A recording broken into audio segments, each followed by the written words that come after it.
বৈধ উপায়ে আর মাত্র ২৫ দিন ভারতে থাকতে পারবেন বাংলাদেশের সাবেক প্রধানমন্ত্রী শেখ হাসিনা। শনিবার ২৪ আগস্ট এক প্রতিবেদনে এই তথ্য জানিয়েছেন ভারতীয় সংবাদ মাধ্যম হিন্দুস্তান টাইমস।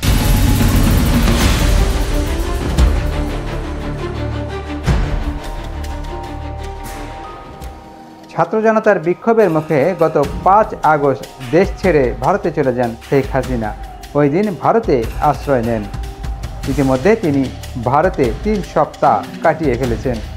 গত সপ্তাহেই শেখ হাসিনা সহ তার সরকারের সবার কূটনীতিক লাল পাসপোর্ট বাতিল করেছে বাংলাদেশ সরকার। এই পরিস্থিতিতে ভারতে অবস্থানের সময় ফুরিয়ে আসছে সাবেক এই প্রধানমন্ত্রীর। হিন্দুস্তান টাইমসের প্রতিবেদনে বলা হয়, যেহেতু শেখ হাসিনার লাল পাসপোর্ট বাতিল করা হয়েছে, তাই নিয়ম অনুযায়ী তার ভারতে অবস্থানের সময় ফুরিয়ে এসেছে।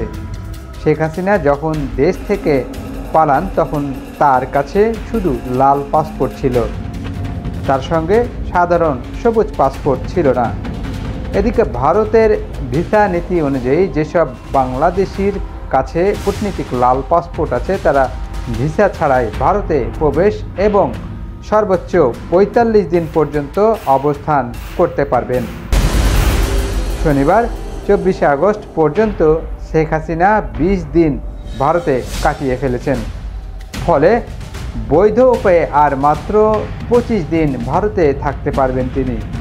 এরপরেই অবৈধ হয়ে যাবেন শেখ হাসিনা। হিন্দুস্তান টাইমসের প্রতিবেদনে আরও বলা হয়, কূটনীতিক পাসপোর্ট বাতিল হওয়ায় শেখ হাসিনার ভারত থেকে বাংলাদেশে প্রত্যর্পণের ঝুঁকি বেড়ে গেছে। শেখ হাসিনার বিরুদ্ধে এখন পর্যন্ত ৫১টি মামলা করা হয়েছে, যার মধ্যে ৪২টি হত্যা মামলা। এইসব মামলায় তার বিরুদ্ধে বিচার শুরু হবে। শেখ হাসিনার প্রত্যর্পণ বিষয়টি ২০১৩ সালে বাংলাদেশ ভারতের মধ্যে হওয়া চুক্তির মধ্যে পড়বে বলে প্রতিবেদনে উল্লেখ করা হয়। যদিও চুক্তিটি ২০১৬ সালে সংশোধন করা হয়।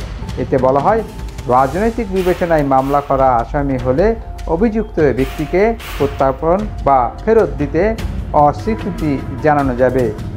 কিন্তু এই চুক্তিতে হত্যা মামলার বাইরে রাখা হয়েছে।